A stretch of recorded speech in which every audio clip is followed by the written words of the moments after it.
Hello friends, இன்றைக்கி ஹெல்த்தியான மாப்பிள்ளை சம்பா அரிசியில் தோசை பண்ணி காமிச்சிருக்கேன். இதுக்கு பார்த்திங்கன்னா 2 டம்ளர் மாப்பிள்ளை சம்பா அரிசி எடுத்துக்கோங்க. இந்த அரிசி வந்து சிகப்பு அரிசி, சிகப்பு கலரில் இருக்கும். அதில் அவ்வளோ சத்துக்கள் இருக்குது. இதை வந்து நல்லா நம்ம 2 தடவை களைஞ்சிட்டு அலசி அதை வந்து ஓவர் நைட் நீங்கள் வந்து ஊற வச்சிட்டிங்க அப்படின்னா நல்ல தண்ணியிலே போட்டு நீங்கள் ஊற வச்சிடலாம். அப்போ வந்து நீங்கள் எடுத்து போட்டு அரைக்கிறதுக்கு கரெக்டாக இருக்கும். அப்போ தான் நல்லா இந்த மாதிரி அரிசியெல்லாம் உங்களுக்கு வந்து நல்லா ஊறணும்.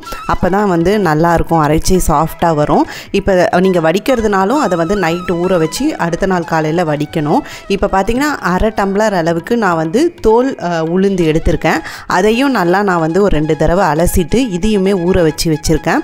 ஸோ இதை ஊற வச்சுட்டு இது 2த்தையும் நைட்டை வந்து அப்படியே ரெஸ்ட் பண்ணிவிட்டு அடுத்த நாள் காலையில் நம்ம பார்ப்போம். இப்போ உளுந்து கூட கொஞ்சமாக நான் வந்து வெந்தயமும் சேர்த்துருக்கேன். இதை வந்து ஊற வச்சுட்டு நான் மறுநாள் காலையில் உங்களுக்கு காமிச்சிருக்கேன். இங்கே பாருங்கள், நல்லா வந்து உங்களுக்கு ஊறி இருக்குது. இப்போ இதை வந்து ஒன்றா நம்ம மிக்சிலேயோ இல்லை கிரைண்டர்லேயோ நீங்கள் போட்டு அரைச்சிக்கலாம். அவ்வளோ நல்லா சாஃப்டாக வரும். இப்போ பார்த்தீங்கன்னா நான் ஃபஸ்ட்டு உளுந்து அரைச்சிக்கிறேன். உளுந்து அரைச்சிட்டு அதுக்கப்புறமா நான் உங்களுக்கு அரிசி அரைச்சி காமிக்கிறேன். அதே மாதிரி உளுந்துலேயும் தோல் உளுந்து பார்த்திங்கன்னா அவ்வளோ சத்து இருக்குது. இது சாப்பிடும் போது உங்களுக்கு எந்த டிஃப்ரென்ஸுமே தெரியாது, அவ்வளோ டேஸ்ட்டாக இருக்கும். நீங்கள் நார்மல் அரிசியில் எப்படி பண்ணுவீங்களோ அந்த மாதிரி தான் இருக்கும். இது கொஞ்சமாக தண்ணி சேர்த்து நம்ம இந்த மாதிரி நல்லா அரைச்சி எடுத்துக்கலாம். இப்போ பார்த்திங்கன்னா நல்லா ஒரு ஸ்மூத் பேஸ்ட்டாக அரைச்சாச்சு. இதை ஒரு பாத்திரத்தில் நம்ம மாற்றிக்கலாம். இதே மிக்ஸி ஜார்லேயே பார்த்திங்கன்னா நம்ம இப்போ மாப்பிள்ளை சம்பா அரிசியும் சேர்த்து அரைக்க போகிறோம். இதே மாதிரி நீங்கள் வந்து எல்லா அரிசியுமே இதை மாதிரி சேர்க்கலாம். நீங்கள் கடையில் வந்து நம்மளுக்கு ஹெல்த்தியாக இருக்கக்கூடிய நாட்டு அரிசி வகைகள் எல்லாமே நீங்கள் வந்து இந்த மாதிரி சேர்க்கலாம். இப்போ நம்ம இந்த அரிசியை போட்டுட்டு இதுக்கு தேவையான அளவுக்கு நம்ம கொஞ்சமாக இதிலேயே உப்பு சேர்த்துக்கலாம். உப்பு சேர்த்துட்டு கொஞ்சமாக தண்ணி ஊற்றி நல்லா நீங்கள் வந்து அரைச்சி எடுத்துக்கோங்க. இதுவுமே நல்லா சாஃப்டாக அரைக்கணும். இப்போ நான் அரைச்சதுக்கப்புறமா உங்களுக்கு காமிக்கிறேன். இப்படி தான் இருக்குது. கலர் வந்து இந்த மாதிரி தான் இருக்கும். இதை வந்து உங்களுக்கு தேவையான கன்சிஸ்டன்சியில் நீங்கள் தோசையோ இட்லியோ பார்க்கும் போது அட்ஜஸ்ட் பண்ணிக்கலாம். இதில் நீங்கள் தோசை, இட்லி, பணியாரம் எல்லாமே செய்யலாம். இப்போ பார்த்தீங்கன்னா நான் இதையும் மாற்றிட்டு நல்லா வந்து மிக்ஸ் பண்ணி புளிக்க விட்டுருங்க. எப்படி எல்லா மாவையும் புளிக்க விடுவோமோ அந்த மாதிரி நல்லா இது எல்லாத்தையும் கலந்து உளுந்தையும் அந்த அரிசியும் நல்லா கலந்துட்டேன். இப்போ நான் இதை வந்து ஓவர் நைட் அப்படியே நான் புளிக்க விட்டுட்டு அடுத்த நாள் உங்களுக்கு நான் காமிக்கிறேன். இப்போ பார்த்தீங்கன்னா எப்படி வந்து ஒரு நாள் கேப்பில் சூப்பராக புளிச்சு வந்திருக்குங்க பாருங்கள். இதை வந்து நம்ம மிக்ஸ் பண்ணிவிட்டு நம்ம வந்து தோசை வாக்க ஆரம்பிச்சிடலாம். நீங்கள் தோசையோ இட்லியோ இல்லை பணியாரமோ நான் சொன்ன மாதிரி நீங்கள் எது வேணால் ட்ரை பண்ணலாம். எல்லாமே ரொம்ப அருமையாக வரும். இப்போ இது வந்து கொஞ்சம் கெட்டியாக இருக்கிறதுனால உங்களுக்கு தண்ணி வேணும்னா சேர்த்துட்டு நீங்கள் தோசை மாதிரி வாத்துக்கலாம். இன்றைக்கி நான் வந்து உங்களுக்கு தோசை தான் வாத்து காமிக்க போகிறேன். இன்னும் கொஞ்சம் வந்து ஃப்ளோயி கன்சிஸ்டன்சியில் இருந்தால் தோசை வந்து நல்லா வரும். அதனால் நான் உங்களுக்கு கரைச்சிட்டு இப்போ வந்து ஊற்றி காமிக்கிறேன். இப்போ பார்த்தீங்கன்னா நான் இங்கே வந்து தோசைக்கல் சூடாக்கி வச்சுருக்கேன். அதில் வந்து இப்போ நான் உங்களுக்கு வாத்து காமிக்கிறேன். இந்த மாதிரி நீங்கள் தேய்ச்சிங்கன்னா அழகாக வந்து உங்களுக்கு ரவுண்டாக வரும். இதில் வந்து நம்ம எப்பயுமே நார்மலாக வாக்குற மாதிரி எண்ணெயோ நெய்யோ எது வேணால் நல்லெண்ணெய் ஊற்றுனீங்கன்னா இன்னும் நல்லா வந்து உங்களுக்கு ஃப்ளேவர் வரும்.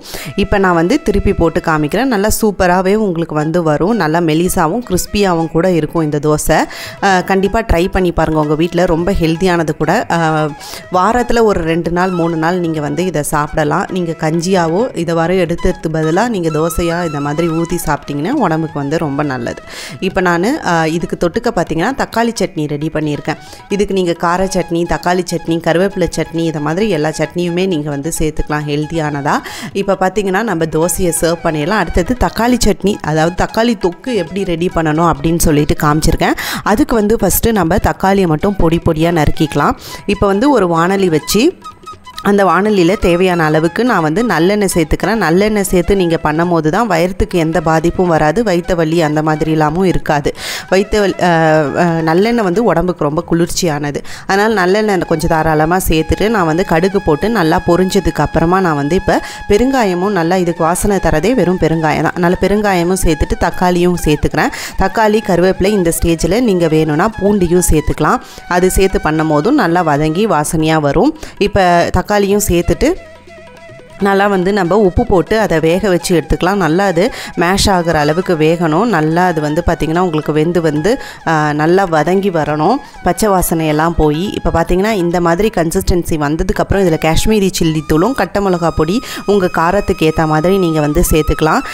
சேர்த்திங்கன்னா உங்களுக்கு வந்து கலரும் நல்லாயிருக்கும். அதே மாதிரி காரம் வந்து திட்டமாக நீங்கள் சேர்த்துக்கோங்க உங்களோட டேஸ்ட்டுக்கு ஏற்ற மாதிரி. இப்போ சேர்த்துட்டு இதை வந்து நல்லா எண்ணெய் பிரியிற அளவுக்கு வதக்கி எடுத்தோம் அப்படின்னா சூப்பரான தக்காளி தொக்கு குழம்பு ரெடி ஆகிடும். இதை நீங்கள் இட்லி, தோசை, பூரி, சப்பாத்தி எதுக்கு வேணாலும் தொட்டு சாப்பிடலாம். இப்போ பார்த்தீங்கன்னா உங்களுக்கு வந்து எண்ணெய் வந்து பிரிய ஆரம்பிச்சிருக்கு. ஸோ எண்ணெய் வந்து நல்லா பிரிஞ்சு வரும்போது நம்ம ஸ்டவ் ஆஃப் பண்ணிடலாம். இந்த வீடியோ பிடிச்சிருந்துனா மறக்காமல் என் சேனலை சப்ஸ்கிரைப் பண்ணிக்கோங்க. தேங்க்ஸ்.